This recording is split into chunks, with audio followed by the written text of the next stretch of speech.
আল্লাহ তাআলা বলেন ওয়ামা আনফাকতুম মিন শাইইন ফাহুয়া ইউখলিফুহু ওয়া হুয়া খায়রুর রাযিকিন। যে দান করে, দান করলে যে ঘাটতি হয় আল্লাহ তাআলা এই ঘাটতিটাকে রিপ্লেস করে দেয়, রিপ্লেস করে দেয়।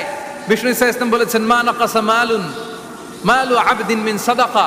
চ্যারিটি করলে, দান করলে আল্লাহ তার সম্পদ কখনো কমায় না। প্রতিদিন সকালবেলা দুজন ফেরেশতা নেমে বলতে থাকে আল্লাহুম্মা আ'তি মুনফিকান খালাফা, আল্লাহুম্মা আ'তি মুমসিকান চালাফা।